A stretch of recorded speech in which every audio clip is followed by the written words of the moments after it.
Olá, eu sou a Sabrina Moura e estamos aqui para o nosso workshop de marketing cultural e hoje nós vamos iniciar o nosso bloco Gestão, falando sobre produção executiva e sobre a função do produtor executivo. Então vamos lá?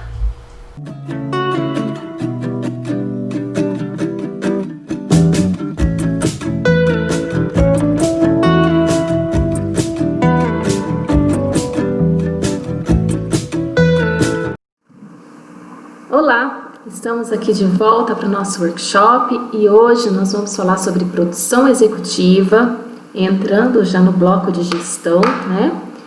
Então, assim, o que seria a produção executiva? Seria essa produção mesmo de planejar e executar um evento. E quem que seria o produtor executivo, responsável por isso? É o que nós vamos entender um pouco nessa aula.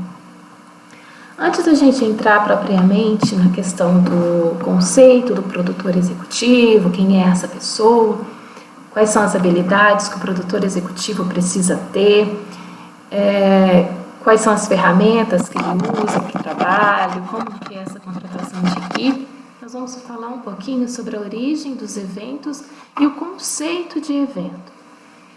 Então, assim, na história, o evento dentro da história, né, essa prática de eventos, ela acontece há muitos anos, né? O que seria, vamos ver aqui, só o conceito antes, o que seria o conceito de evento? Eventos são acontecimentos que reúnem várias atividades dinâmicas e reúnem várias pessoas para participar dessas atividades dinâmicas. Então, dentro da história, na antiguidade, 776 anos antes de Cristo, já aconteciam os Jogos Olímpicos. O que seriam esses Jogos Olímpicos? Eram jogos com caráter religioso e pessoas se deslocavam para assistir aos jogos. Isso também deu origem ao turismo, ou seja, os eventos esportivos tinham muita influência social e os combates eram pautados para que todos pudessem participar dos jogos. Isso lá na antiguidade. Em Corinto, na Grécia, em 377 anos antes de Cristo, aconteceu o primeiro evento oficial, que reuniu todos os delegados das cidades gregas. O Filipe, foi eleito como general da Grécia nas lutas contra a Pérsia e tinham esses jogos istmicos que celebravam em honra do deus do mar Poseidon. Então, em Corinto, já observou que isso acontecia de forma oficial. 66 anos depois do cristianismo, houve um fortalecimento da doutrina cristã, dos conceitos e das práticas cristãs, e isso trouxe uma nova realidade. Porque eles herdaram das antigas civilizações o conceito de hospitalidade e de infraestrutura dos eventos, mas já com um viés cristianista, com o viés do cristianismo. Na Idade Média, como iniciou a queda do Império Romano do Ocidente e termina antes da Idade Moderna, a queda se inicia, a Idade Média ela começa com a queda do Império Romano e termina antes da Idade Moderna. Então, durante esse tempo, observou que houve uma expansão dos eventos religiosos. O que seriam esses eventos religiosos?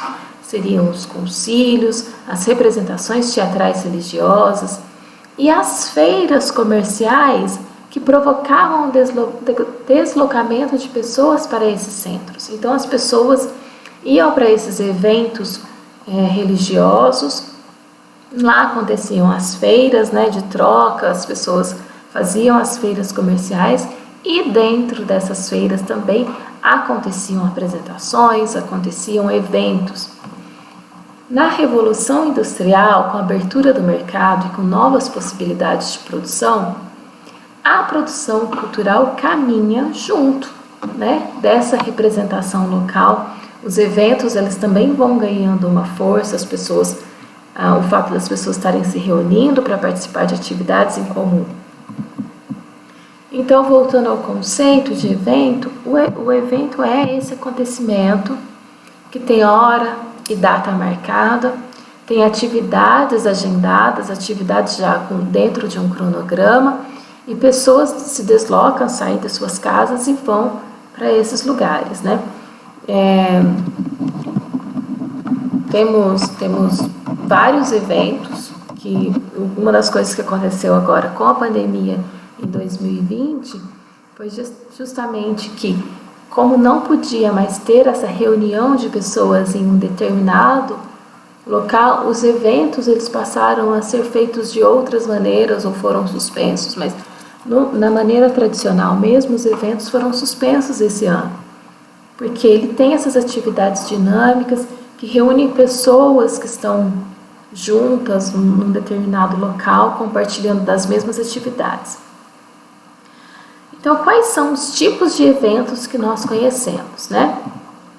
Nós temos os eventos artísticos, que são eventos que tratam de assuntos artísticos, como pintura, dança, teatro.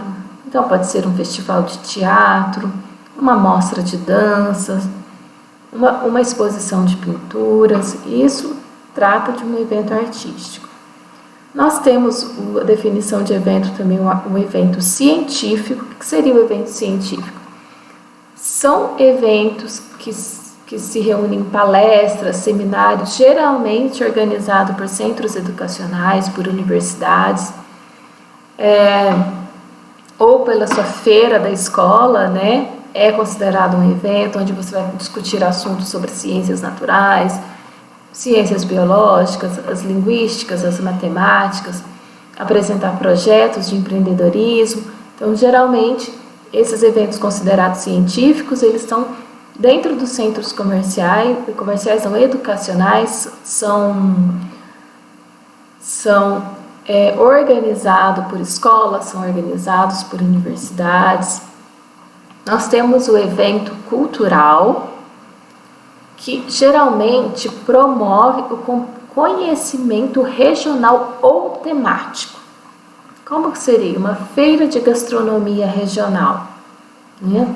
Uma feira do vinho, uma feira de uma culinária específica, né? Um encontro do acarajé, não sei, são coisas que promovem já um conhecimento regional, são considerados eventos culturais.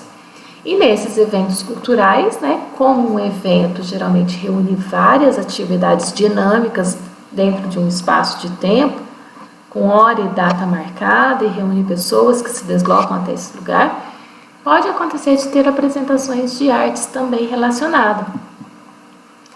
Nós temos os eventos cívicos, que são eventos sobre a pátria, desfile civil, comemorações de datas e feriados cívicos, comícios. Esses posses de cargos políticos são considerados eventos cívicos. Nós temos os eventos desportivos, que são esportes de diferentes modalidades.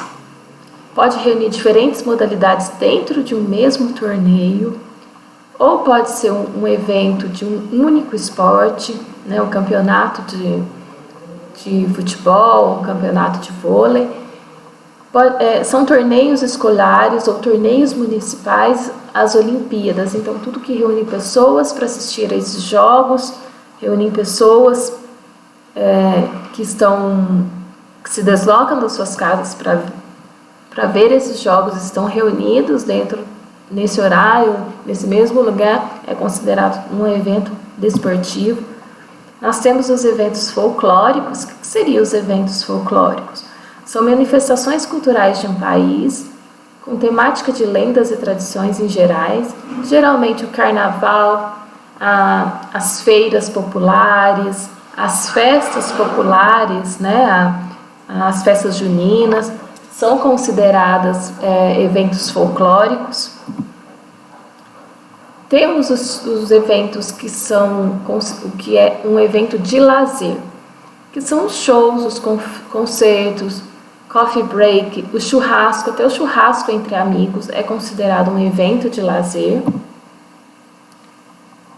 E temos os eventos promocionais. O evento promocional é quando promove um produto, uma pessoa, uma entidade ou um governo. Pode ser considerado os lançamentos de livro, o lançamento de um negócio, a pré-estreia, né, de um negócio, ações de merchandising em supermercados. Às vezes tem uma ação de experimentação dentro de um supermercado, é considerado um evento promocional. E temos os eventos religiosos, que são eventos de assuntos religiosos de diferentes credos. Temos os shows, né, como exemplos, os shows gospels, as missas, a missa é considerada um evento. E temos o evento turístico. O que seriam os eventos turísticos? São eventos que reúnem tour, excursão e outras atividades relacionadas ao turismo. Então, qual que é a importância de um evento, né? A importância do evento é que ela traz um valor estético e a promoção do encantamento. É um evento de sucesso aquele que é lembrado sempre, né? Sempre é lembrado, nós sempre vamos falar daquele evento, passa os anos, nós falamos, nossa, aquele show foi muito legal, aquele festival foi muito legal. Porém, existe um ponto muito importante. A estética em si, ela não pode sobrepor o objetivo principal do evento. Por isso que o objetivo principal do evento tem que estar sempre claro no momento da confecção do planejamento desse evento. Então agora a gente vai falar um pouquinho sobre o produtor executivo e o produtor artístico no Brasil. O produtor executivo, né, o que seria o perfil desse produtor executivo? Ele tem que ter paixão e empenho pelo trabalho. Então, antes de tudo, o produtor executivo ele tem que gostar muito do que ele está fazendo. Por que a gente fala que tem que ter paixão? Porque não é um trabalho fácil. Produzir um evento, correr atrás dos recursos, é um trabalho muito desgastante. Você ter o produto final pronto é muito satisfatório, mas o trabalho do produtor executivo é um trabalho muito pesado, porque exige muito detalhamento, nós vamos falar sobre isso. O produtor executivo ele tem que ter uma visão de cultura. Agora, por que nós falamos no nosso primeiro bloco do workshop sobre cultura? Justamente por isso. Agora nós estamos entrando no bloco de gestão, né? Nossa primeira aula sobre gestão. Mas, antes de você ser um produtor executivo, você tem que ter uma visão de cultura. Você tem que entender quais são os principais conceitos, o que grandes estudiosos falaram sobre cultura, o que está sendo falado sobre cultura, quais os desdobramentos da cultura. Então, é por isso que é importante. Por isso que nós falamos, antes de entrar diretamente na gestão, nós falamos de cultura. Porque o produtor executivo ele tem que ter essa visão de cultura. A pessoa que trabalha com gestão de cultura tem que ter uma visão de cultura. Outra coisa importante do produtor executivo, ele tem que possuir uma habilidade de relacionamento, trabalho em equipe, negociação e postura profissional. Porque o produtor executivo ele é a cabeça dessa equipe. Ele que vai demandar as atividades, ele que vai ter uma visão geral do que está acontecendo. Além de ter uma visão de cultura, gostar de cultura, empenho e paixão por esse trabalho, ele tem que ter um perfil profissional voltado para negócios e estratégias. Então, além dele ser um amante de cultura, ele tem que ser um estrategista. E possuir atividades de empreendedorismo, porque ele vai estar trabalhando com diferentes pessoas, diferentes fornecedores, negociações em diferentes âmbitos, tanto no âmbito jurídico, contato com prefeituras, contato com órgãos de segurança, vai estar em contato com fornecedores, em contato com distribuidores, em contato com equipe pessoal, né, em recursos pessoais. Tem que ter uma habilidade de captação de recursos, administração financeira, prestação de contas. E qual que é a diferença do produtor executivo com o produtor artístico no Brasil? O produtor executivo, ele vai estar trabalhando diretamente com o produtor artístico, né? Mas o produtor executivo, ele concebe o projeto. Ou seja, ele pega as ideias do produtor artístico, do gestor artístico, e ele concebe aquilo em termos práticos, em termos burocráticos, em termos administrativos. Ele vai fazer um levantamento dos recursos que são necessários para aplicar um projeto artístico.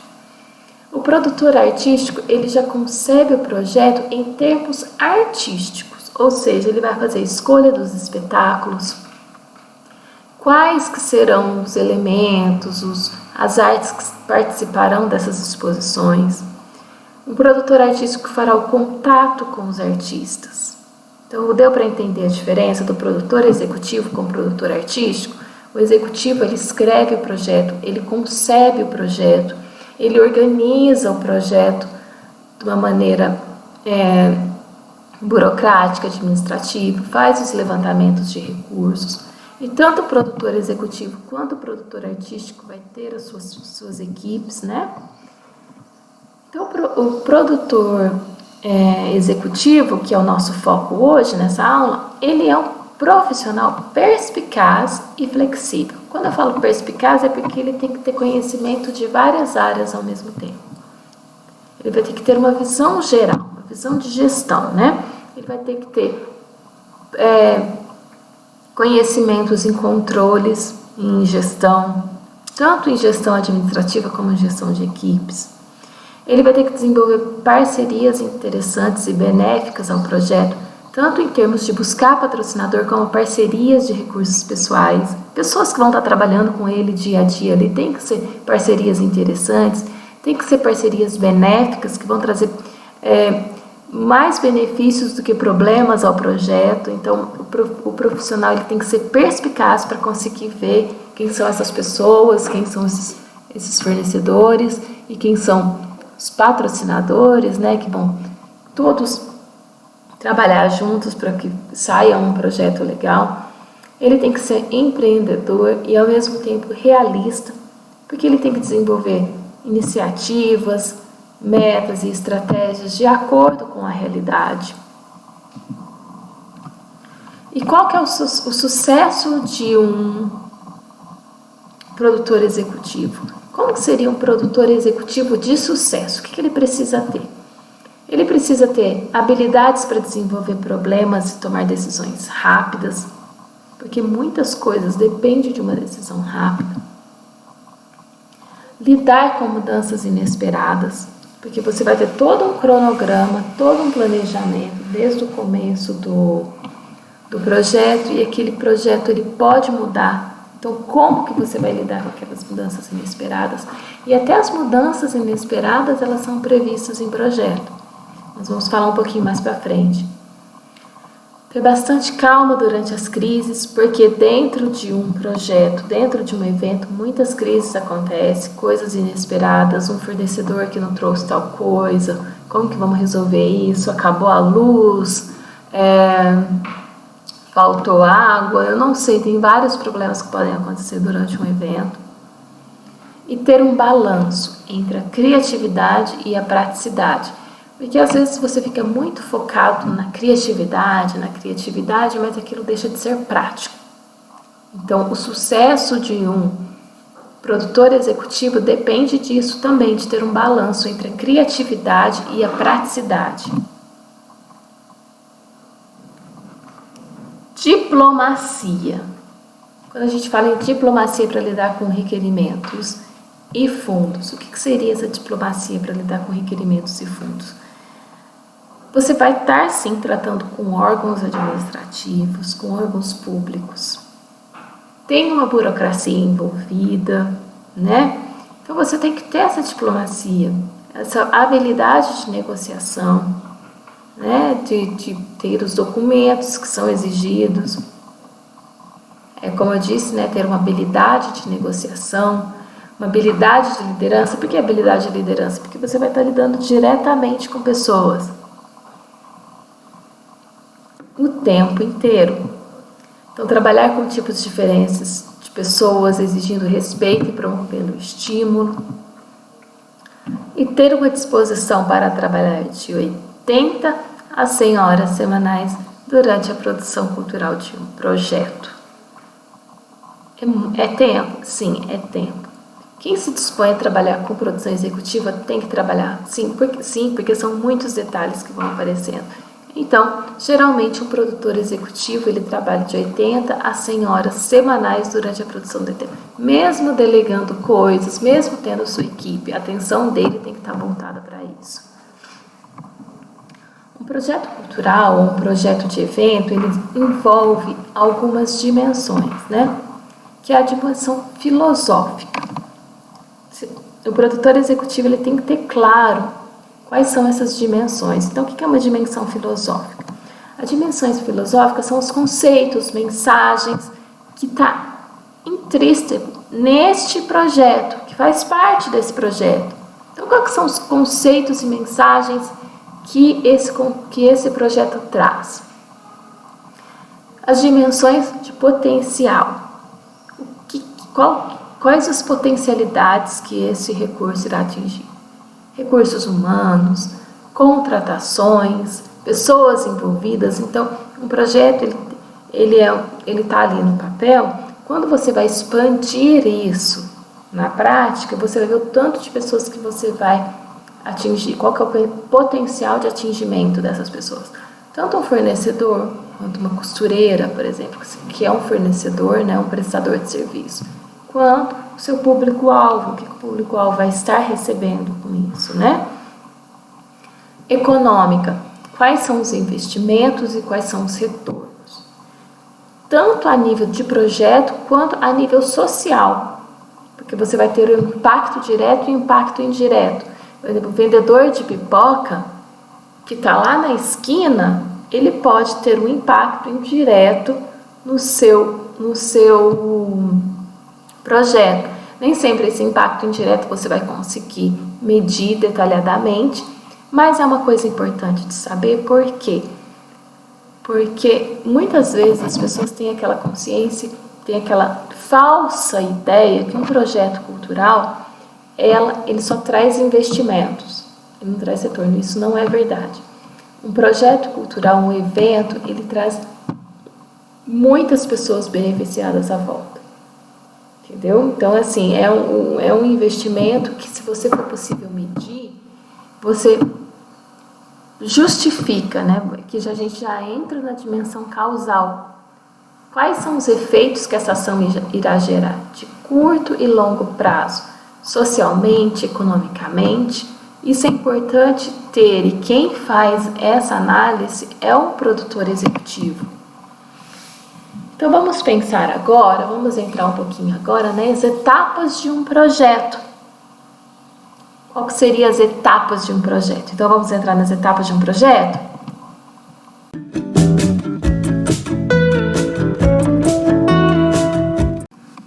E aí? Então, vamos falar das etapas de um projeto? O projeto, ele precisa ter um briefing. O que é o briefing? São os primeiros traços daquele pensamento. Então, por exemplo, você está lá na sua casa, né? Você é um produtor cultural,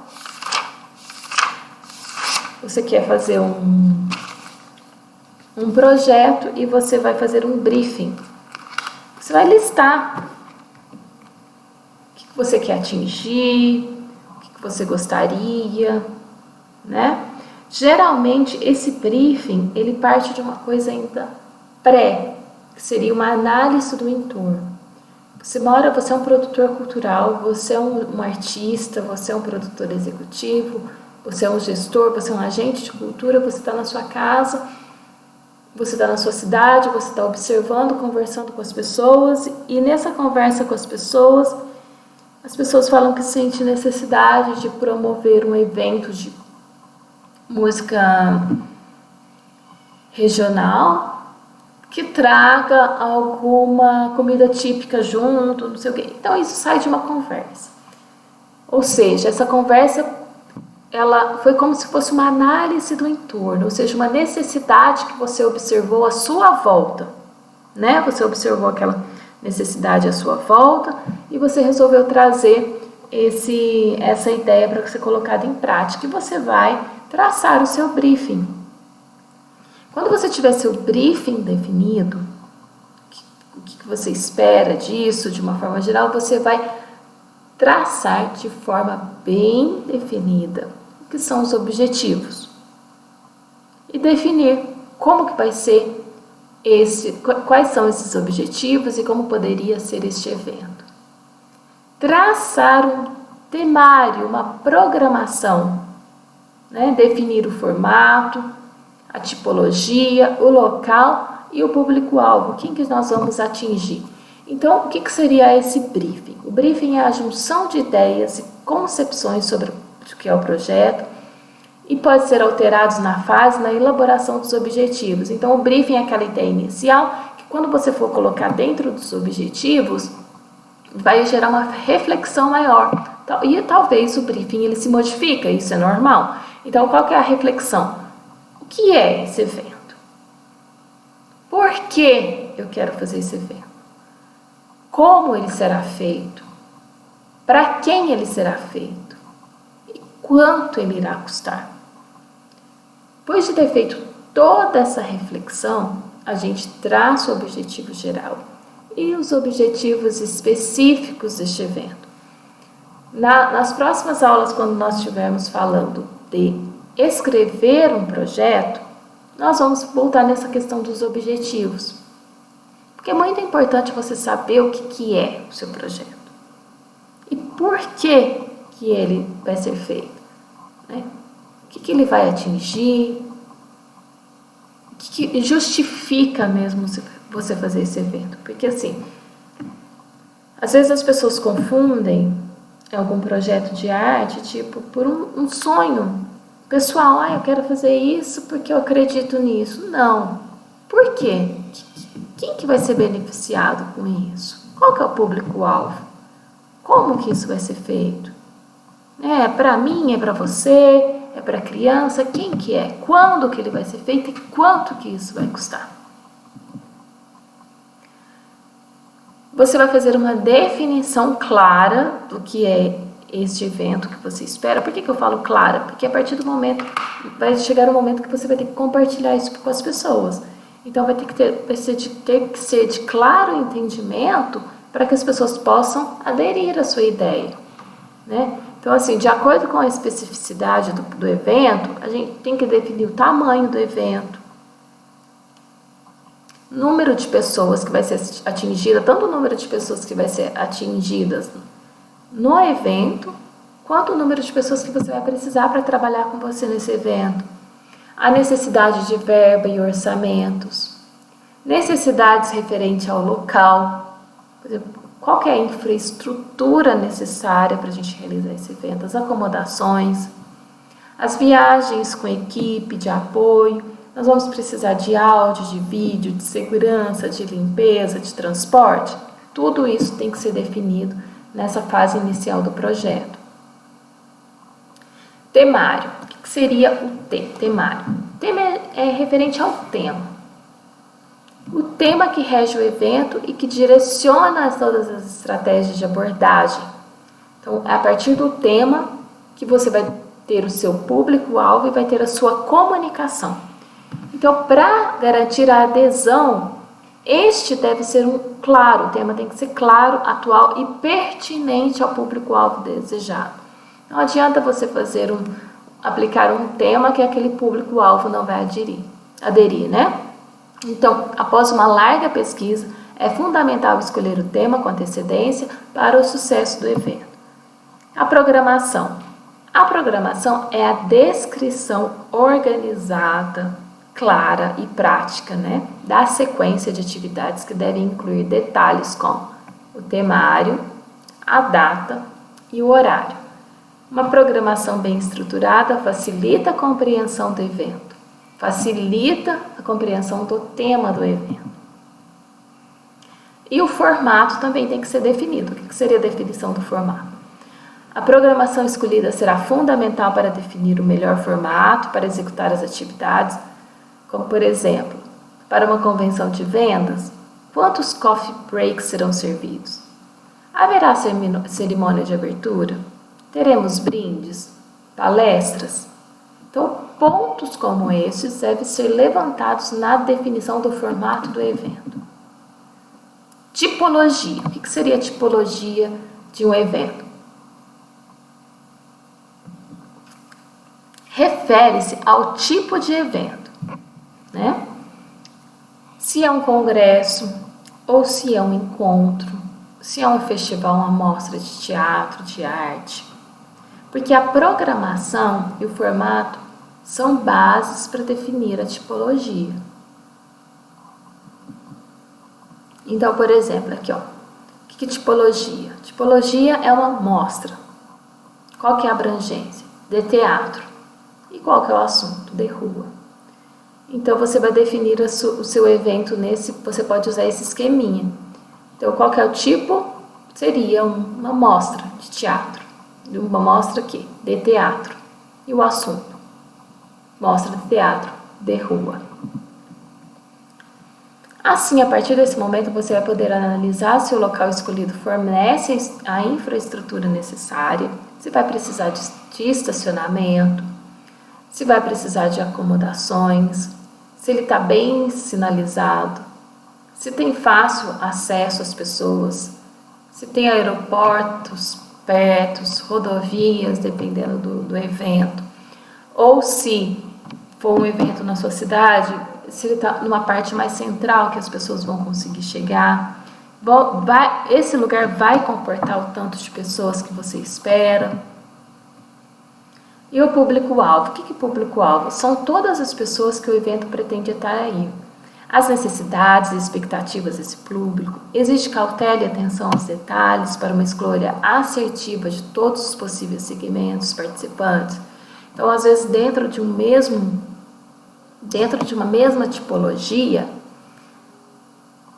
e de uma mesma abrangência, no caso de uma mostra de teatro, você pode ter públicos-alvos diferentes de acordo com o assunto ou de acordo com o produto. Então, por exemplo, na mostra de teatro de rua, geralmente o público-alvo ele é bem amplo. Você vai atingir crianças, idosos, adultos, de todas as idades. Você pode atingir todas as classes sociais, né? Mas se você for fazer um evento tipo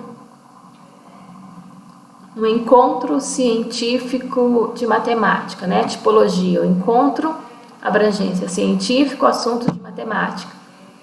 Você não vai atingir todas as pessoas. Você vai atingir estudantes de matemática.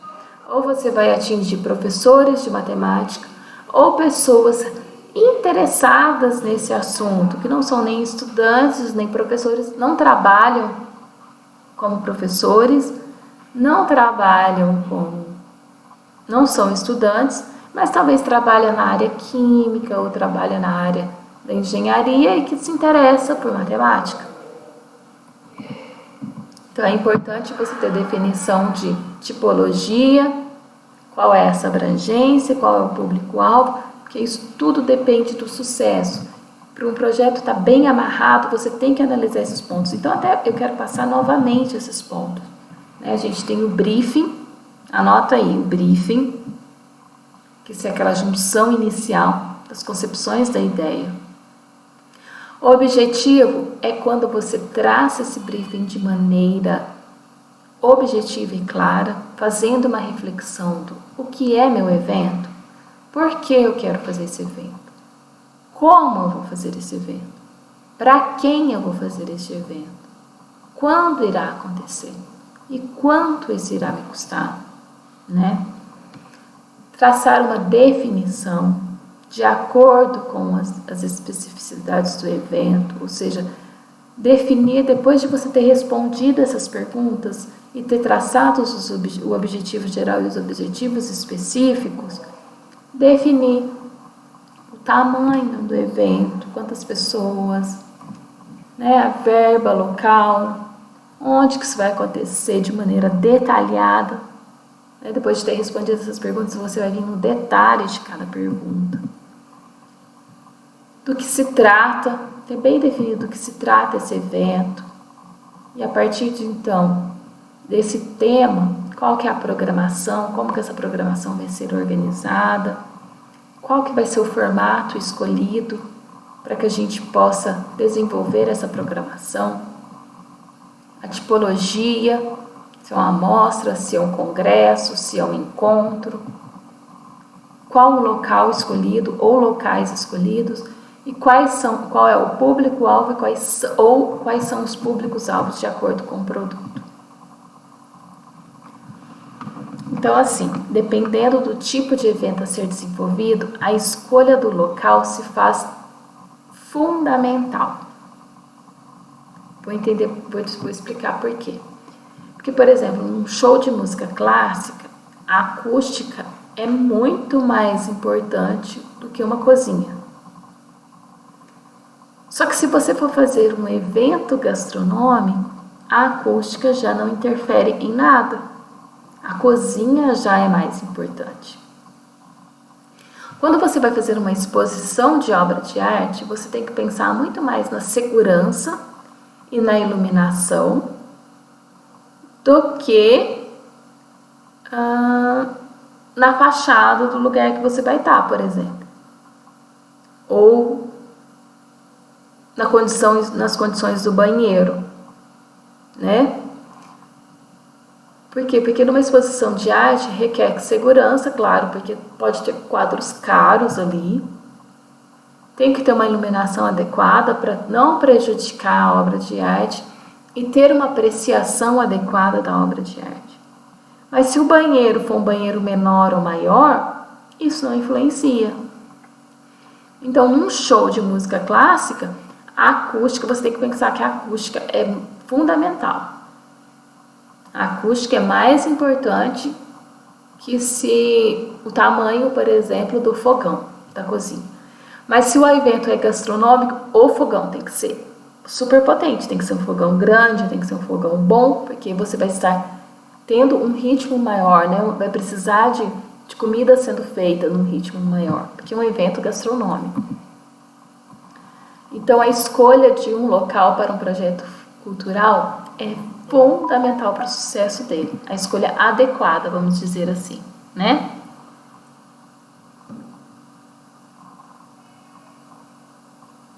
Então, vamos pensar aqui alguns pontos que eu trouxe, acho interessante anotar, que são pontos a se considerar. Por exemplo, altura.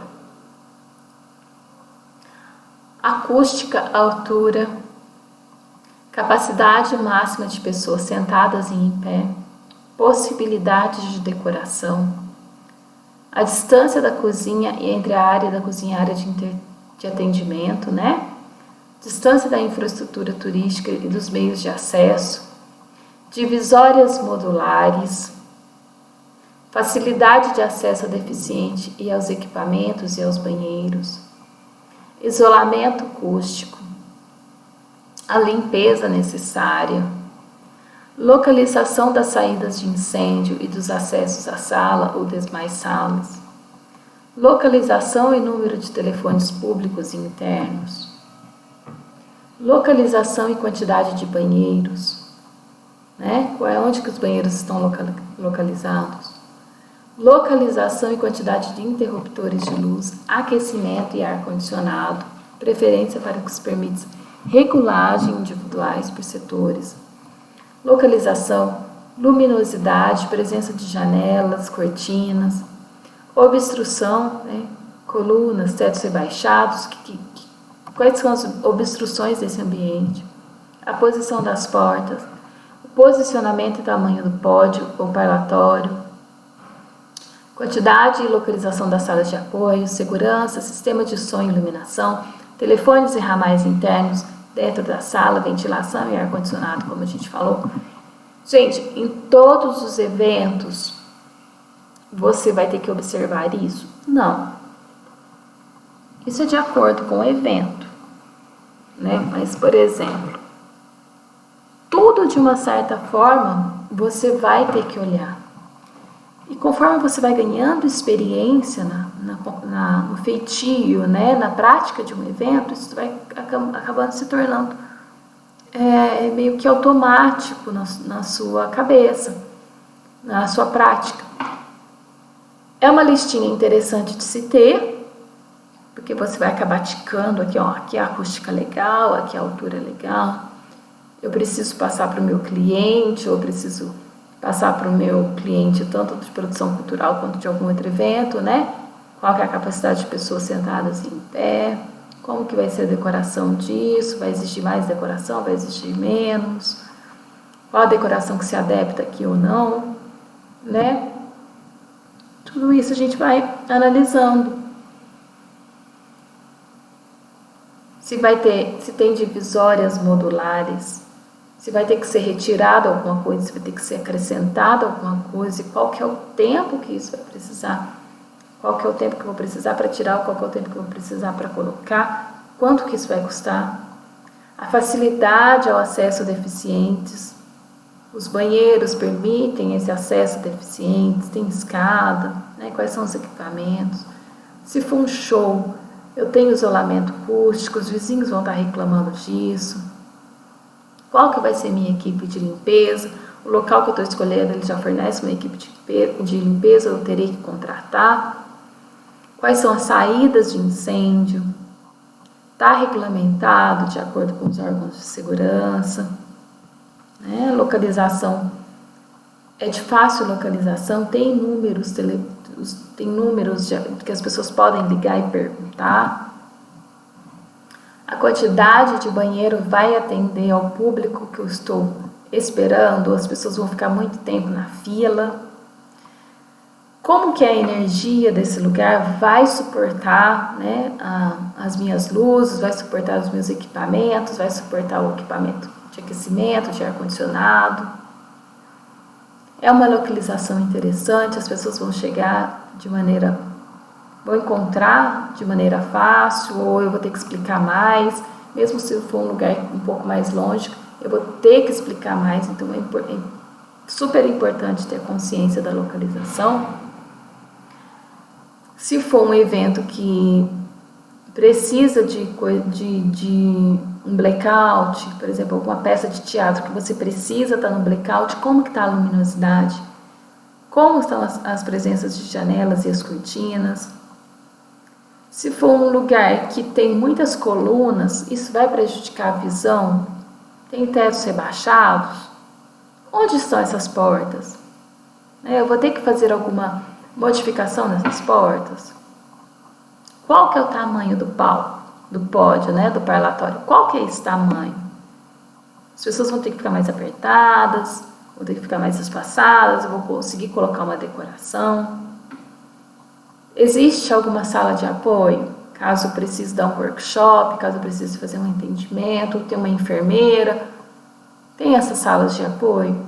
E a segurança é um lugar seguro, tanto em relação à infraestrutura, quanto em relação de localização dentro da cidade, né? Tem que pensar, eu vou ter que contratar seguranças? Tem um sistema de iluminação e som? Já eu vou ter que levar alguma iluminação própria? Tem ramais internos dentro da sala para eu me comunicar com as pessoas que estão trabalhando comigo? A gente vai estar trabalhando no sistema de rádio. É um lugar fresco, com ventilação, com ar-condicionado? Tudo isso tem que ser pensado antes da gente dar continuidade, né, nesse projeto. É por isso que eu falo, é um projeto detalhado, é um projeto que exige muita atenção, muita flexibilidade, capacidade de gerência, organização. Agora a gente vai falar então do controle do projeto, cronogramas e fluxogramas. Falar de cronograma e fluxograma é basicamente falar de organização de tempo. Então, como que nós estamos organizando os nossos tempos? Nosso tempo. Qual é a nossa capacidade de organização? Quando a gente fala de organização em geral de um projeto, a gente fala da gestão do nosso próprio tempo e gestão do tempo de equipe. Então, é muito importante entender como você organiza o seu tempo. Conhecer o tipo de problema a ser confrontado. O que você vai confrontar nessa organização de tempo? Identificar as fontes desse problema e definir um método próprio de utilização de tempo. Né? E quando eu falo de tempo e equipe, porque assim, antes de você gerenciar uma equipe dentro do seu projeto, antes de você estar atuando como um produtor executivo de um projeto, você vai ter que ter um autoconhecimento, passar por uma reflexão sobre como eu organizo o meu próprio tempo. Quem eu sou dentro desse dia? Quem eu sou dentro desse projeto? Né? Como que eu vou me organizar a ponto de ter uma gestão legal com a minha equipe e um alinhamento dos ponteiros com a minha equipe? Então, assim, uma reflexão que a gente sempre faz quando a gente trabalha com produção executiva, quando a gente é um produtor executivo, é que o tempo é algo que acaba, mesmo você não usando. Se você compra uma roupa, você usa a roupa, você lava a roupa, você está usando a roupa, lavando a roupa, você vai ver que aquilo acaba com o tempo. Né? Se você pega uma fruta, uma maçã, uma comida, conforme você vai comendo, o tempo vai passando e aquilo vai acabando. Você acende uma vela, você vê que com o decorrer do tempo, a vela vai acabando. Assim como o seu próprio dinheiro, ele também acaba com o tempo. Mas o tempo é algo que ele acaba, mesmo você não usando. Então é por isso que é importante você organizar muito bem. Tem aquela frase que tempo é dinheiro, né? Mas na verdade o tempo ele é muito mais valioso que dinheiro. Porque o dinheiro você vê, você compra algo, ele acaba, mas você tem algo em troca. Então. Mas o tempo, se você não fizer nada, se eu dormir, se eu assistir televisão, se eu trabalhar, se você não fizer nada, o tempo ele acaba mesmo você não usando. Então, como que você aproveita seu tempo? Em termos pessoais, em termos profissionais, né? Como que você aproveita seu tempo? O que você faz do seu tempo? É uma reflexão que você como gestor, você como estudante, você como qualquer profissional tem que fazer. Como que você aproveita seu tempo? E outra coisa interessante a se pensar também é qual o seu horário produtivo. Como que você trabalha? Qual que é aquele horário que você trabalha melhor, que você trabalha mais? Por que eu trago essa questão? Geralmente um produtor executivo, ele faz o seu próprio tempo. Ele não é como numa empresa, numa manufatura, que você bate o cartão às 7 da manhã, às 8 da manhã e bate o cartão às 6 da tarde, às 5 horas da tarde. O produtor executivo, ele não trabalha dessa maneira. Muitas reuniões vão acontecer às 8 da noite, muitos imprevistos vão acontecer às 7 horas da manhã, alguma coisa você vai ter que marcar para 1 hora da tarde, entendeu? Só que o seu horário de planejamento, o seu horário de estudo, o seu horário produtivo, aquela hora que você vai sentar na frente do seu computador e vai traçar os objetivos, vai colocar isso de maneira clara, vai colocar isso numa apresentação. Qual que é o seu horário produtivo?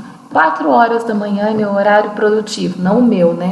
Eu sou uma pessoa do dia, mas conheço amigos meus que são da noite, eles falam, meu horário produtivo é 3 horas da manhã, tudo bem. O importante é que você identifique seu horário produtivo, né? E depois concilie isso com os horários da sua equipe, com os horários de reunião. Outra coisa interessante a se pensar quando se trabalha com produção executiva. Quais são as minhas dificuldades técnicas? Quais são as minhas dificuldades técnicas? Eu não sei montar uma apresentação. Eu não sei fazer um PowerPoint, por exemplo. Então, eu vou traçar as minhas ideias no papel, eu vou pegar minha agenda, traçar tudo que eu preciso traçar, e eu vou ter alguém que seja um designer gráfico para me ajudar com as apresentações. Eu não sei elaborar textos. Então, eu vou elaborar o meu texto conforme eu consigo e vou ter um revisor comigo. Vou ter alguém da equipe que seja um revisor de textos, ou eu vou ter alguém, ou eu vou contratar um revisor de textos para aquele determinado texto, para aquele determinado projeto. Mas o importante é você ter consciência das suas dificuldades. Eu não sei trabalhar com Excel, vou fazer um curso rápido de Excel porque eu não quero depender das pessoas? Sim. Então, antes de entrar propriamente no projeto, eu vou me desenvolver em algumas habilidades.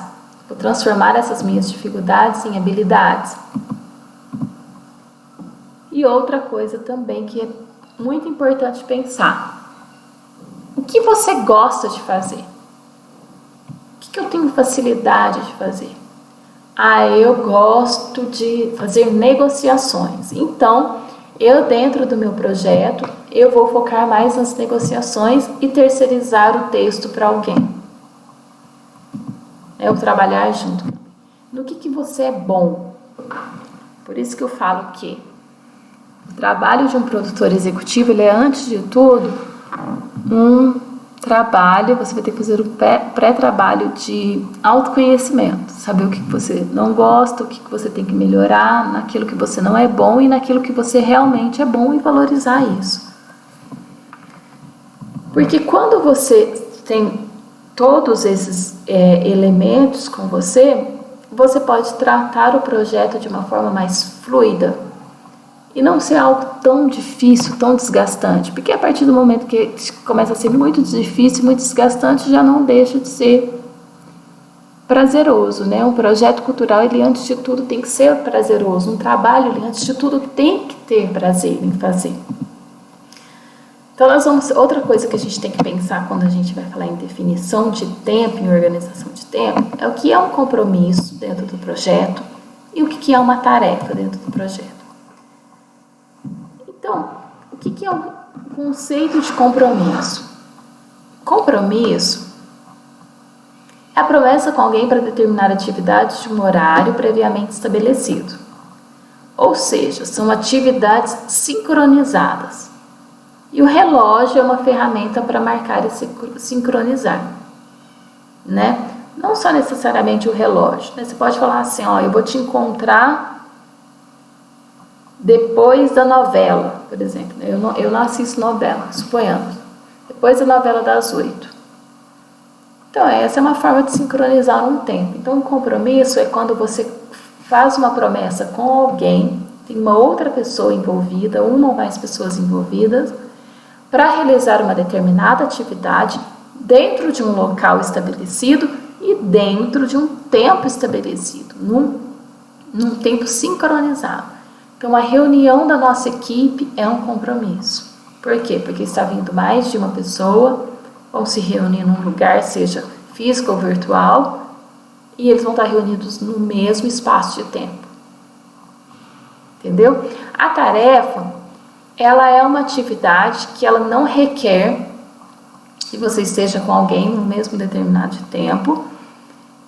Ela pode ter um prazo, pode ter um lugar definido ou não, mas ela precisa ter um prazo definido. Ela não precisa estar dentro de um horário específico, mas geralmente ela tem um prazo. Geralmente ela tem um prazo e elas são colocadas numa lista de prioridades.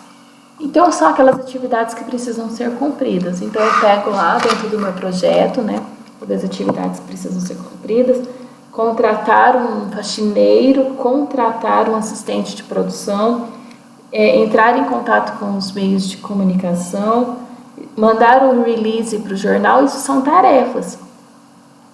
A data, o horário que aquilo vai ser cumprido, isso vai ser estabelecido depois. Se vai ter ou mais gente envolvida nessas tarefas, também vai ser estabelecido depois, mas tarefas geralmente é uma lista de atividades.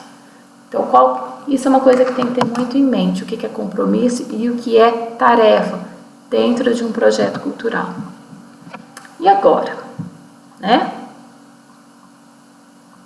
Com esse gerenciamento do tempo de projeto, o que nós vamos fazer agora para gerenciar esse tempo?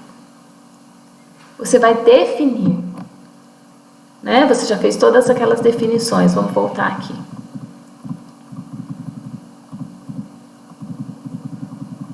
Você definiu as etapas do projeto, né? O briefing, os objetivos, você já definiu tudo isso.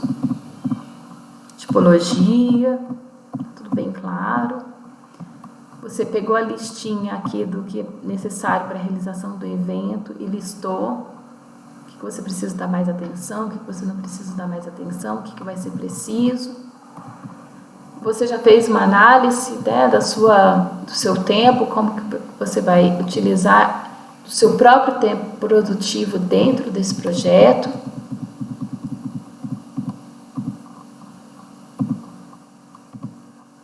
Você depois vai definir, em termos práticos e corriqueiros, o que é um compromisso e o que é uma tarefa.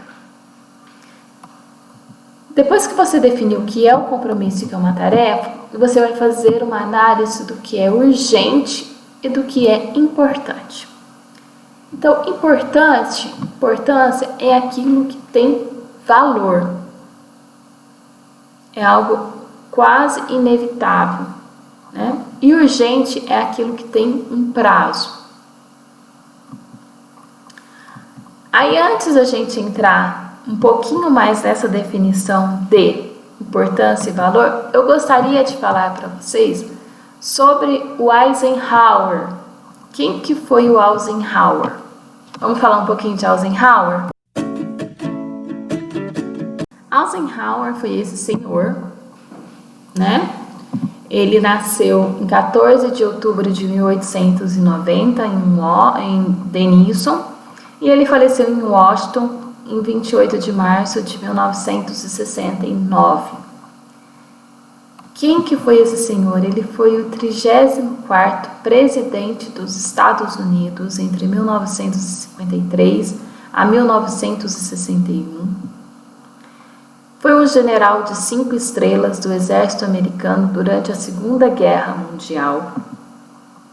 Ele comandou a invasão do norte da África durante a Operação Tocha entre 1942 e 1943. Planejou a invasão da França e da Itália entre 1944 e 1945. Em 1951, se tornou o primeiro comandante supremo da OTAN. Foi chefe do Estado-Maior durante a presidência de Harry Truman e também foi presidente da Universidade da Colômbia. Mas por que nós estamos falando, Sabrina? Por que você está trazendo um general de 5 estrelas, ex-presidente dos Estados Unidos, para nossa aula de gestão cultural, para nossa aula de produção executiva? Eu vou explicar por quê. Porque ele desenvolveu uma técnica, estratégia de gerenciamento que nós podemos aplicar em tudo que nós vamos fazer na nossa vida, principalmente na parte de gestão de algum projeto.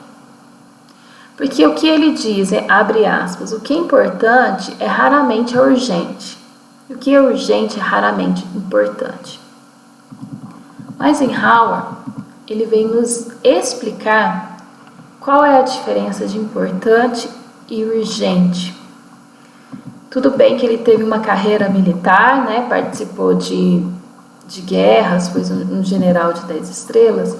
10 estrelas são 5 estrelas, né? Um general de 5 estrelas americano. Mas o que ele nos mostra? Ele foi um grande estrategista, né? Um grande estrategista, um grande pensador na organização de tempo e na gestão de projetos e na gestão de pessoas.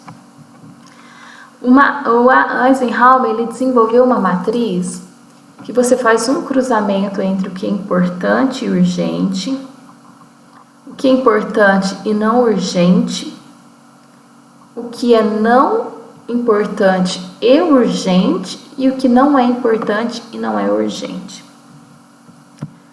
O gestor cultural, no caso, o produtor executivo, ele tem que estar focado sempre aqui, ó, no não urgente e importante.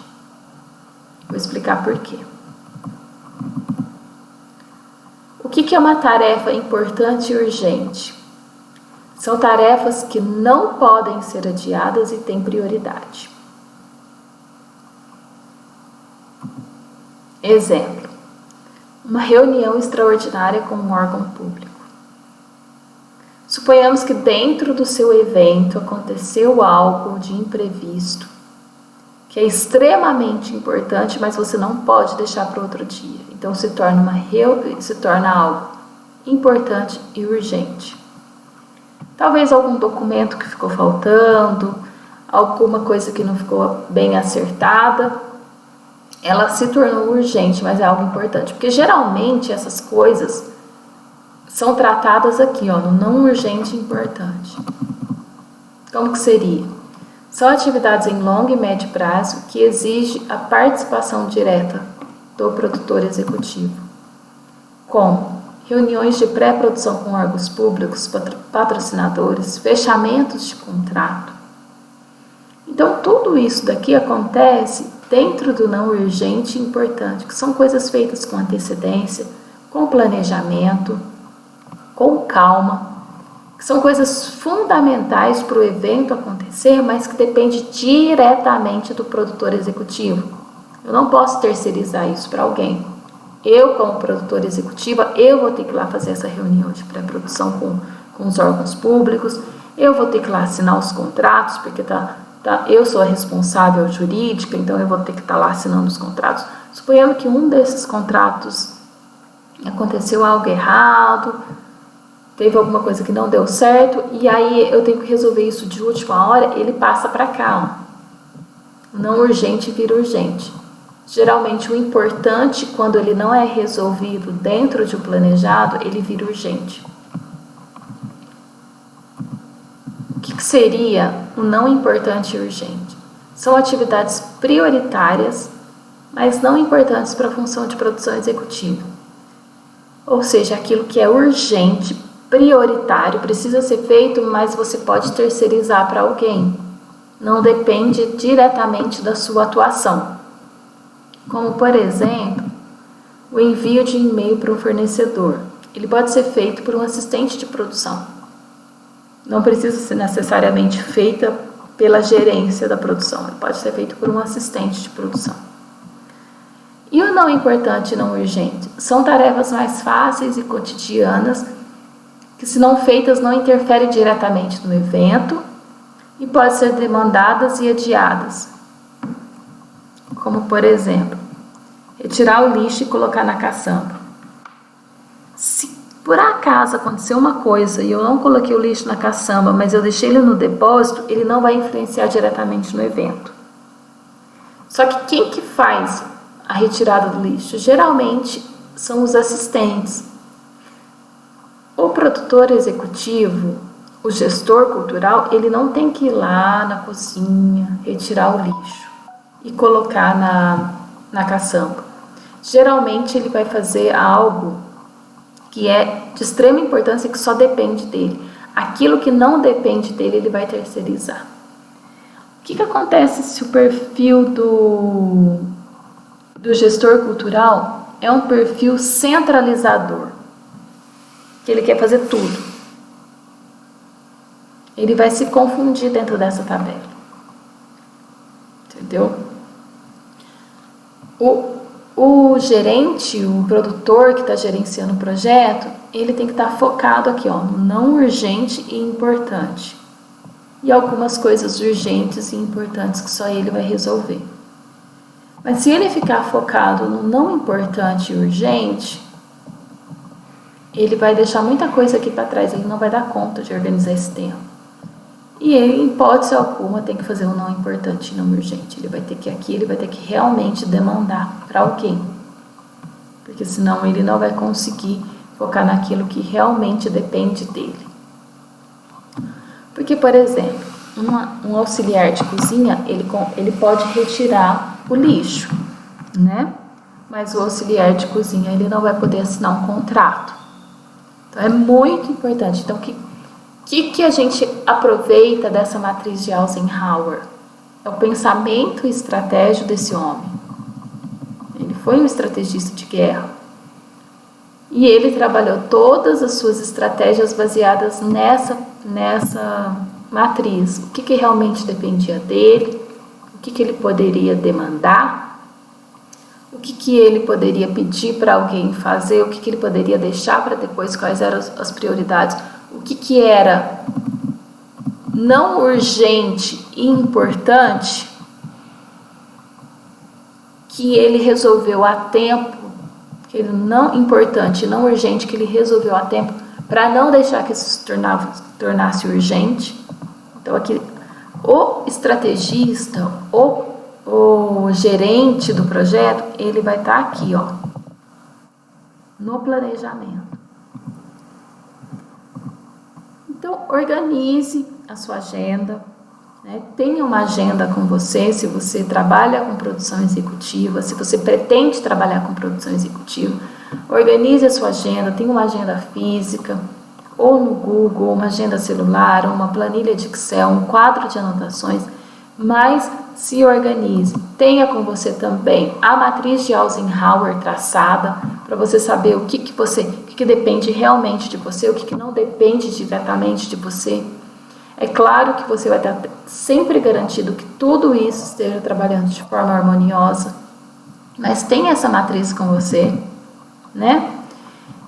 Identifique o seu horário nobre, aquilo que você desenvolve melhor, as suas atividades. Tenha o apoio da tecnologia, que são as planilhas de Excel, alarmes, agendas eletrônicas, calendários. Coloque um fim na sua bagunça. Aquilo que você não precisa em cima da sua mesa, você tira, você joga fora, você arquiva somente o que foi importante.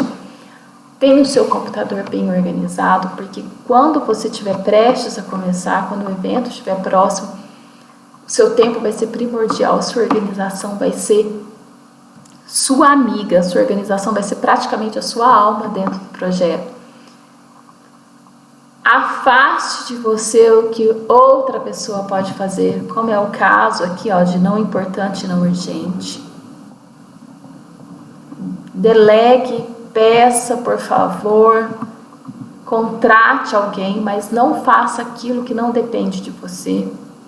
E ela, além de ter um plano geral do projeto, elabore os planos semanais, aquilo que vai ser feito dentro da semana, e elabore também os planos diários, definindo as prioridades que precisa ser feito dentro daquele dia. Vamos falar agora também um pouquinho de fluxograma. Vamos lá?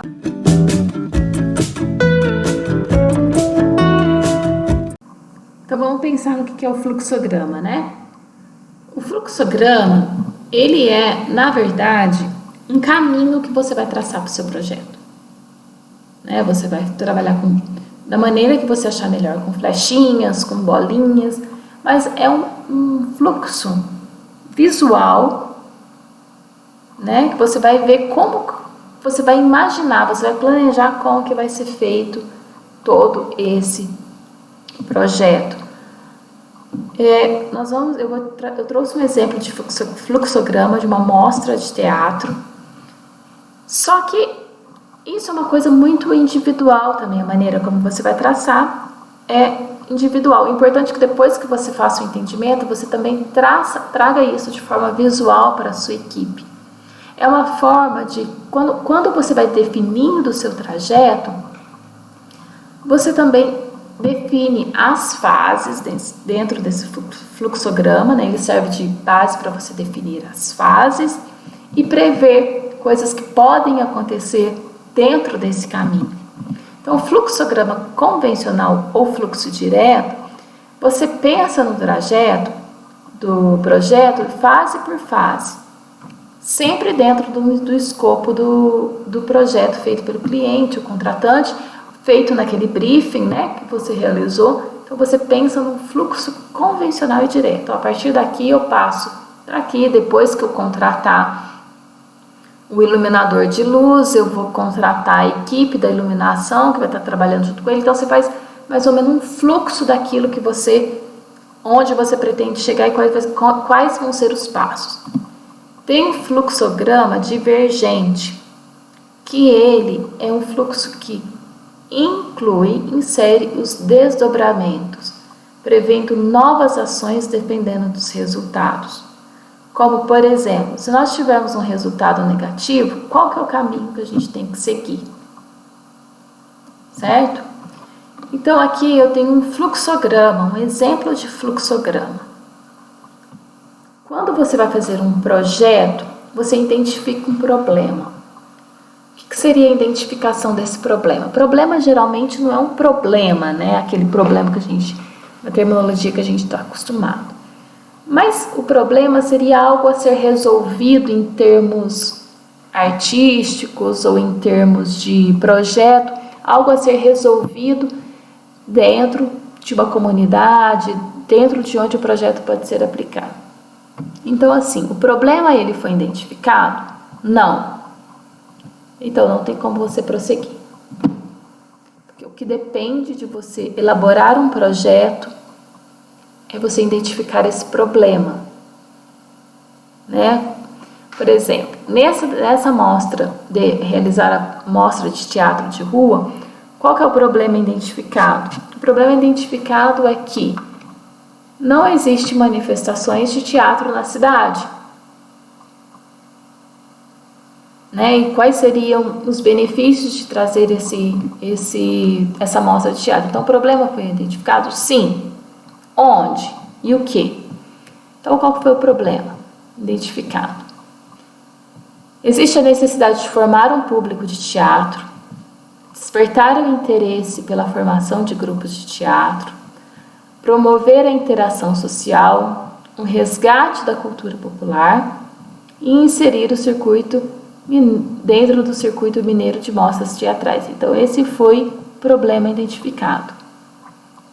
Onde? Na cidade de São José da Barra, Minas Gerais. É uma cidade pequena, tem cerca de 6.000 habitantes lá e não existe manifestações de teatro. Então, qual foi o problema identificado?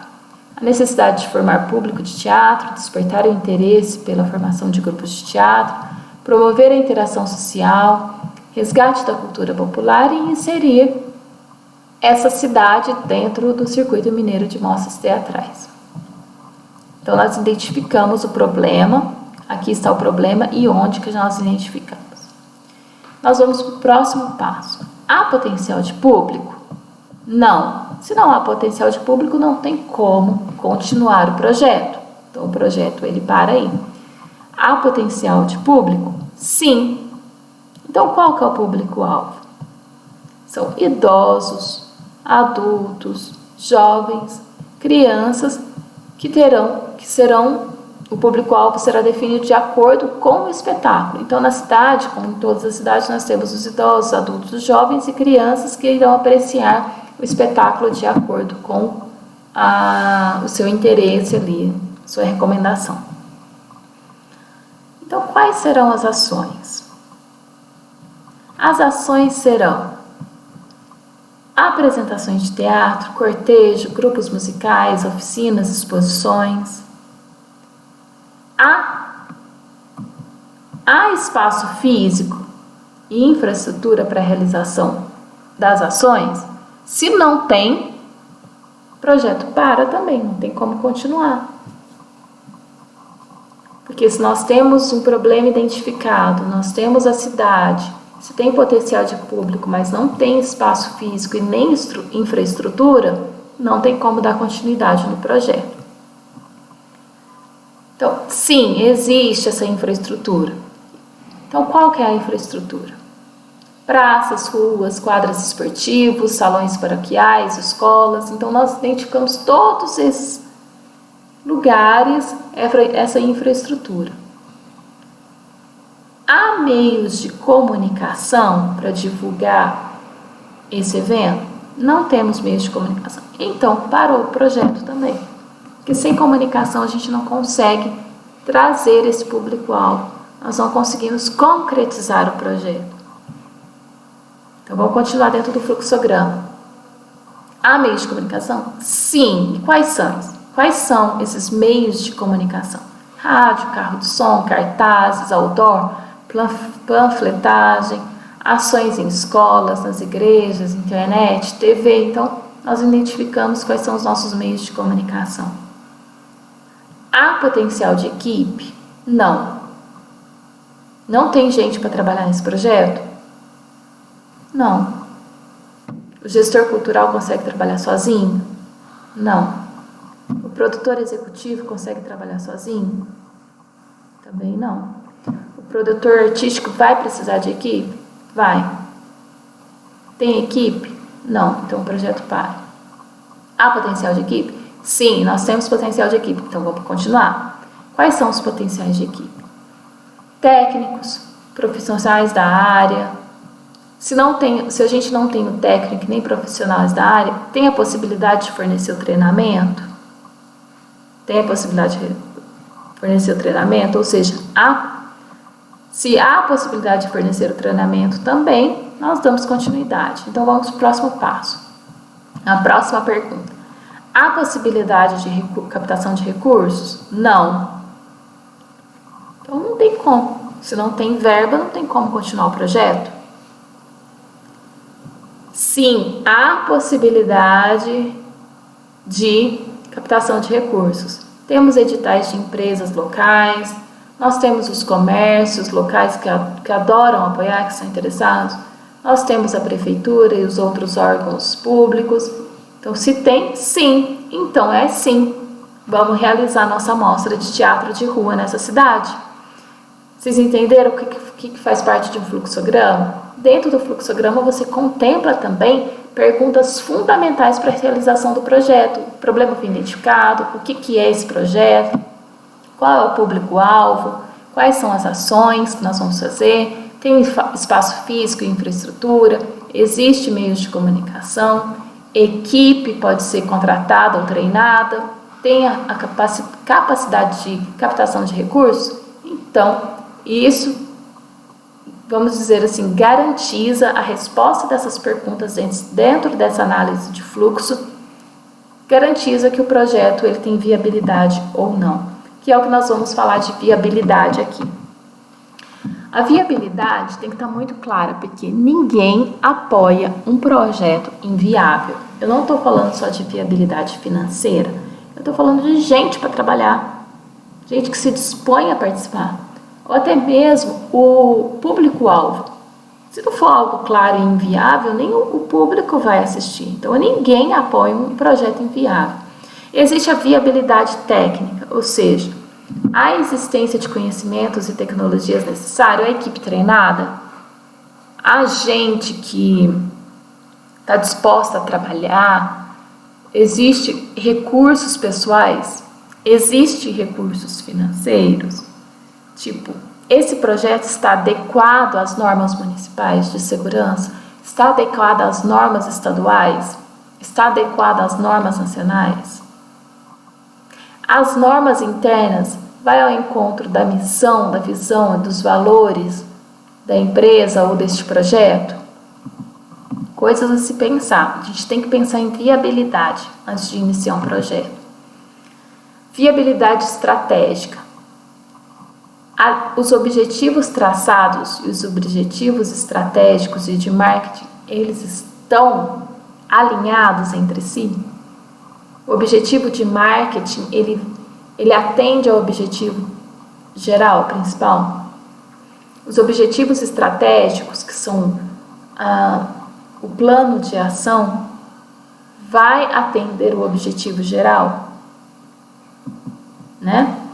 Existe viabilidade econômica e financeira? Existe recursos financeiros suficientes? Ou a gente vai ser obrigado a parar o projeto no meio, praticamente perder o que foi feito?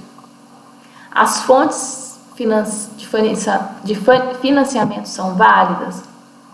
Existem editais dentro da prefeitura? Existem editais federais? E a gente está de acordo? O nosso projeto está de acordo, né, com esses financiamentos? Isso é válido? Existe um fluxo de desembolso? Isso é factível? Ou é algo muito viajado, é algo muito fora? Haverá retorno no investimento? Tanto retorno a nível subjetivo, quanto retorno monetário mesmo? A gente vai ter retorno financeiro? desse evento, desse projeto? Então, voltando a falar, ninguém apoia um projeto inviável. Ninguém apoia um projeto que não seja um projeto pé no chão. Se for um projeto totalmente inviável, totalmente viajado, ninguém apoia, nem a sua própria equipe. Quando você for apresentar o projeto, ele vai apoiar. Vamos falar então agora um pouquinho sobre cronograma. Então, o que é o cronograma? É você colocar as atividades dentro de um espaço de tempo, fazer uma programação, né? Cronometrada, vamos dizer assim. Então, aqui, ó, voltando naquele exemplo, o que nós precisamos? Geralmente, o cronograma é feito numa tabela, você coloca aqui a definição, né? Do que vai ser feito dentro da pré-produção, pós-produção, dentro da produção. Então, você pega uma planilha de Excel, coloca cronograma e você vai colocando as datas, né? Você pode colocar por mês ou você pode colocar por data. E você coloca também um status de quanto aquilo já foi concluído e uma observação. Então, assim, ó, pré-produção. 1.1. Gestor cultural escrever e finalizar o projeto. Ele tem um prazo de 2 meses para fazer isso, certo? Como que tá? Está 100% concluído. Contratação de um produtor cultural. Quando que vai ser? Vai ser no mês de setembro. Está 30% concluído. Porque você vai fazer pesquisa, conversar com pessoas. Pesquisa, inscrição e editais. Vai ser feito nesses meses. Aí você vai solicitar a ajuda nas pesquisas de inscrições e editais, porque aí você vai ter que chamar uma equipe, né? Fechamento com órgãos municipais, levar, apresentar o projeto, fazer o fechamento com os órgãos municipais, questão de contratos, alvarás, captação de recursos, você vai jogar para 1, 2, 3, 4, 5, 6 meses, né? Fechamento de contratação de prestadores de serviço, quando que você vai começar a divulgação do evento, contratação do técnico de luz, fechar alimentação e hospedagem, que mais? Contratação de serviços, de recursos para serviços gerais, então contratação de assistente para recursos gerais, e você vai colocar isso tudo dentro de um cronograma. E conforme você vai cumprindo, você vai colocando o status aqui, certo? Isso pode estar disponibilizado a nível para você, como uma organização pessoal, mas você pode levar isso também para a equipe. Para a equipe estar ciente de todo o processo. Então, por exemplo, aqui, ó, confecção de camisetas para a produção. Quando que vai ser confeccionadas as camisetas, quando nós vamos pagar as taxas bancárias, os impostos, contratação de um contador, de assessoria jurídica, fechar as parcerias com a prefeitura para trazer para disponibilizar transporte e ônibus para as comunidades rurais estar participando do projeto. Então, tudo isso detalhadamente tem que ser listado no projeto, dentro de um cronograma. Você pode até colocar uma aba aqui, ó, no Excel te dá essa opção, de você colocar uma observação, quando você clica no projeto, né? Então, contratar um produtor de eventos para coordenar a produção. Então, você tem que definir uma lista de atividades detalhada e organizá-las dentro de uma tabela, listando as datas e o status de conclusão. Então, isso que configura um cronograma. E esse cronograma, ele serve também como um indicador, para você saber que pé que está a sua produção, que pé que está a divulgação. Você pode ter um cronograma desse para pré-produção e para produção e para pós-produção, e na produção você ter ali acompanhando o controle de forma mais dinâmica. Gente, controle é tudo. Controle é tudo, indicador é tudo, para você indicar que pé que você está mesmo, tá? E sobre captação de recursos. Vamos falar de captação de recursos agora?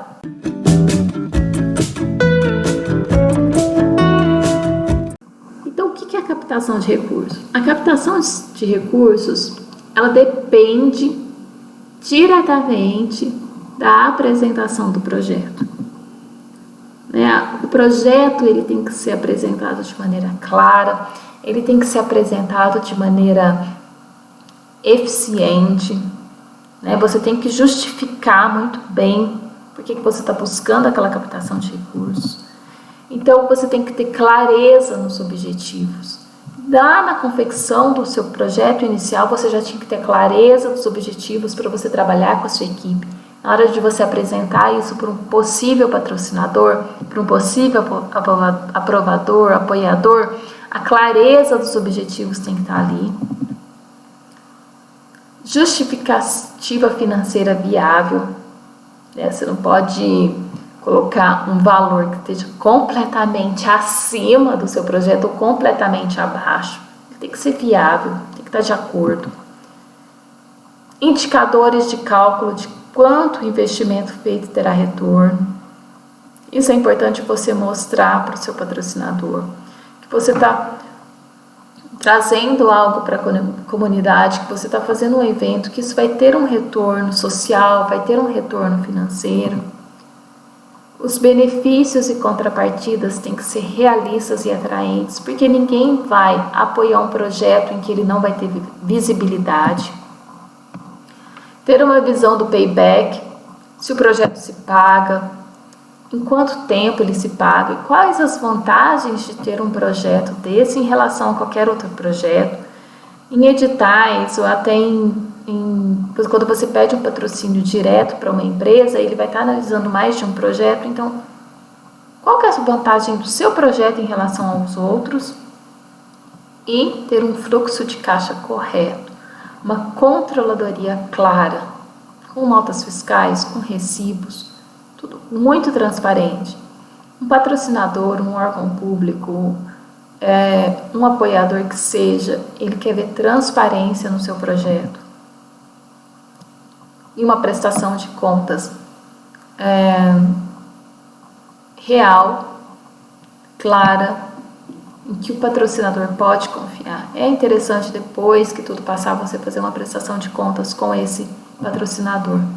Aqui tem um cálculo de payback simples, que você faz o valor do investimento dividido pela receita esperada e você vai ter um valor de em quanto tempo o seu projeto vai se pagar. É claro que em projetos culturais, às vezes, nós não conseguimos fazer esse payback simples, Porque não envolve, geralmente, ele não envolve somente retornos financeiros, mas retornos sociais,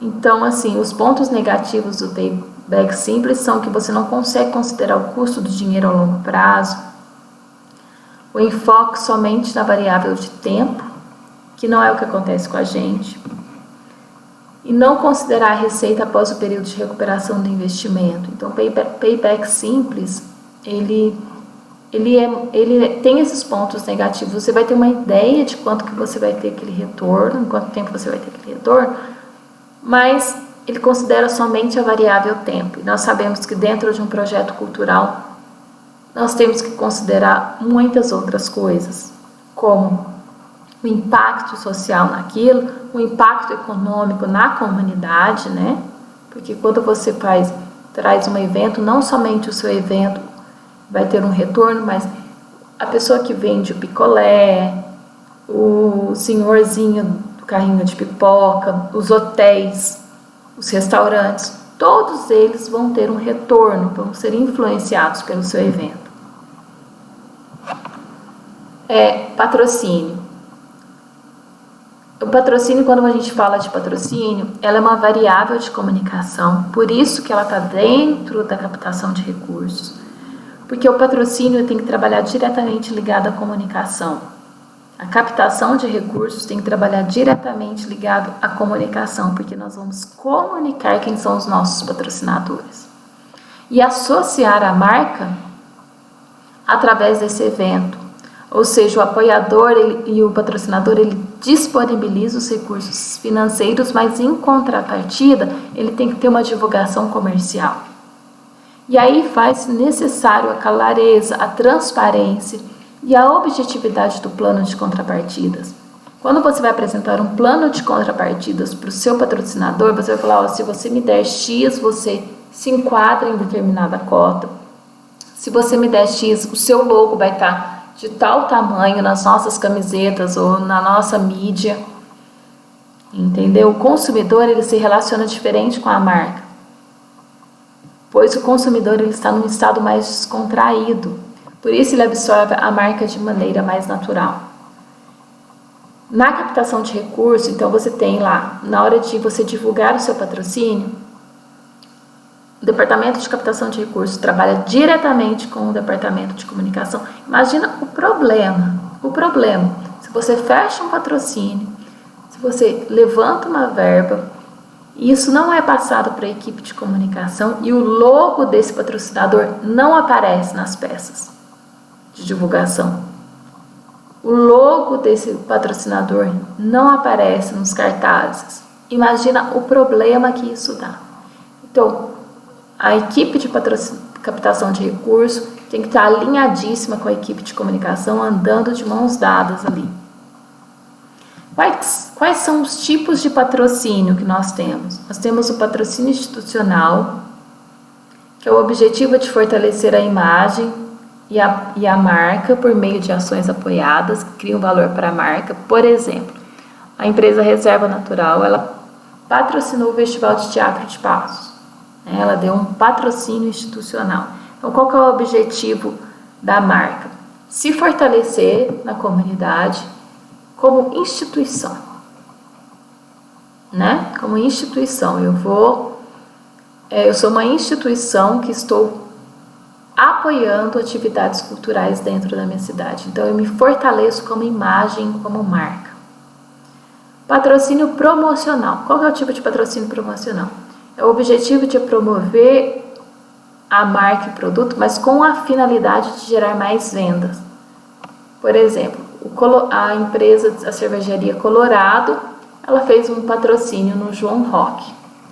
Mas a intenção dela foi vender as cervejas dentro do João Rock. Então, além dela promover a sua marca, ela gerou vendas dentro desse evento. E existe o apoio cultural e a permuta, que geralmente não envolve a troca financeira, mas envolve uma prestação de serviço. No orçamento deve ter entrada e saída como valores de mercado corrente, né? Na prestação de conta você inclui lá o valor corrente, mas geralmente não existe uma troca financeira mesmo. Existe uma prestação de serviço, uma permuta.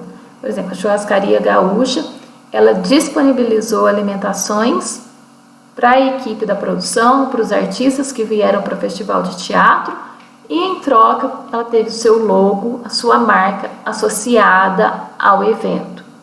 Então, esses são os tipos de patrocínio que nós observamos.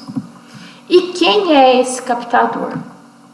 O captador, ele trabalha no departamento de produção executiva com a captação de recursos. Pode ser o próprio produtor executivo ou pode ser alguém que trabalha com o produtor executivo. Também ele pode ser uma empresa ou agente contratado pela produção executiva e que vai prestar esse serviço de captação. Entendeu? Então, assim, o captador, ele está junto com a produção executiva, trabalhando no levantamento de recursos, e ele também pode ser uma empresa contratada, terceira. Eu contrato você para captar recursos para esse nosso projeto e nós vamos te dar uma porcentagem. Geralmente, o captador de recursos, e por lei, é 10% que ele pode ter em cima da captação do projeto. E quem é o patrocinador? O patrocinador são empresas privadas, tanto grandes empresas quanto pequenas empresas, comércios locais, e também os editais e leis que são feitos pelo governo. Qual é esse processo básico? Qual é esse processo básico de captação de recursos? A gente tem que ter a preparação do material, a prospecção de patrocinadores e apoiadores, apoio online, adaptação de material, definição de cotas, apresentação, follow-up e devolutiva. Então, o que seria a preparação do material? É a reunião com a comunicação e designers para passar as impressões e detalhes do projeto. O material deve comunicar os aspectos tangíveis e intangíveis do projeto, ou seja, quais são os intangíveis? A alegria, a cultura, a emoção, certo? E prospecção de patrocinadores e apoiadores. Listar as empresas e apoiadores que realmente possuem envolvimento com o projeto. O importante não é divulgar para todas as empresas, porque ao invés de ajudar, você pode prejudicar o projeto. Então, o importante é você listar, fazer uma lista de empresas que você acredita que vai estar apoiando, que você acredita que tem um perfil do projeto e abordar essas empresas. Ver as opções de apoio online através de plataformas disponíveis, como essas vaquinhas online, que você já joga para a população, você já traz um envolvimento da população no apoio, né? Estudar a adaptação de material, estudar o patrocinador e edital e adaptar as contrapartidas de acordo com o patrocinador. Entendeu? Então você vai estudar aquilo e você vai fazer uma apresentação de acordo com o patrocinador. Geralmente você pode trabalhar de forma flexível também, sabe? Não injusta, mas flexível de acordo com o patrocinador. Traçar contrapartidas de acordo com o valor investido. Né? Você vai, se tal empresa der X, de X a X reais, ela vai ter tal contrapartida. Isso geralmente é definido para todas as empresas. Apresentação. Apresentar o plano de forma objetiva e criativa e anotar todas as observações e dúvidas que se comprometa a dar retorno. E fazer as reuniões de fechamento de contrato, caso a resposta seja positiva. E estar dando sempre retornos aos patrocinadores e às equipes. E quando que a resposta é negativa?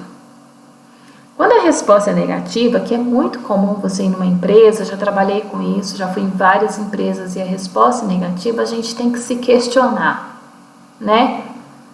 Questionar o quê? O prazo de antecedência foi correto? Eu teria que ter ido antes? Era necessário ter me dedicado mais tempo a essa captação de recursos? O plano apresentado foi com calma e objetividade? Eu estava certa do que eu estava falando? O plano que eu desenvolvi está de acordo com os objetivos do patrocinador? Porque nem sempre aquilo que eu estou apresentando para o patrocinador é de interesse do patrocinador. Muitas vezes eu falo assim, olha, eu vou ter seu logo em tal. Aí o patrocinador, já tive um patrocinador que falou assim pra mim, Sabrina, se eu investisse esse dinheiro em tal outro lugar, em outra mídia, eu vou ter muito mais visibilidade e eu vou estar investindo menos. Então, o que eu percebi? Percebi que a contrapartida em divulgação do produto dele não interessava aquela empresa. Interessava mais a empresa estar participando de um projeto cultural do que a visibilidade que a gente estava fornecendo para ela. Então, o plano está de acordo com os objetivos do patrocinador? Faz sentido? Aquilo que eu pensei realmente faz sentido para o meu patrocinador? Qual seriam as minhas abordagens? Por isso que eu volto aqui na questão de adaptação do material. Aqui, adaptação do material. Porque a gente vai estudar o patrocinador e desenvolver e adaptar o discurso de acordo com aquilo que realmente interessa o patrocinador. Nem sempre o que eu estou oferecendo interessa a ele. Se não interessa a ele, ele não vai comprar a ideia. Ele Ele pode estar comprando a ideia por um outro motivo. Importante entender isso. Então, numa captação de recursos, para trabalhar como produtor executivo, trabalhar na equipe de produção executiva, keep calm, work hard, stop mimimi. Tem que ser muito prático, tem que ter um projeto mensurável e compatível com a realidade, uma comunicação criativa e atrativa, patrocinadores que possuem envolvimento, que entendem o que você está falando, que compra a sua ideia, fazer uma apresentação calma e efetiva e sempre ser organizado e ter respostas aos patrocinadores e à equipe. É importante lembrar lembrar sempre o que dentro de um projeto é compromisso e o que dentro de um projeto é uma tarefa, porque a maneira como nós nos comportamos diante dos nossos compromissos é diferente da maneira como nós nos comportamos diante de nossas tarefas. Então, ter sempre o que é compromisso, sempre o que é tarefa bem definido, e tenha uma ótima captação. Qualquer dúvida, podem entrar em contato comigo, eu vou deixar meu Instagram aqui embaixo. Entre em contato comigo. Se quiser trocar uma ideia sobre captação, eu tenho algumas referências também para indicar. E nós ficamos aqui com a nossa aula. Continuamos na próxima aula sobre gestão, com os temas de gestão de projetos e gestão cultural. Até mais! Espero que vocês tenham gostado da aula. Na próxima aula nós vamos falar sobre escrever um projeto. Então eu vou dar várias dicas de como começar a escrever um projeto, do começo ao fim, os detalhes mais importantes. Então a gente se vê na próxima aula. Até lá!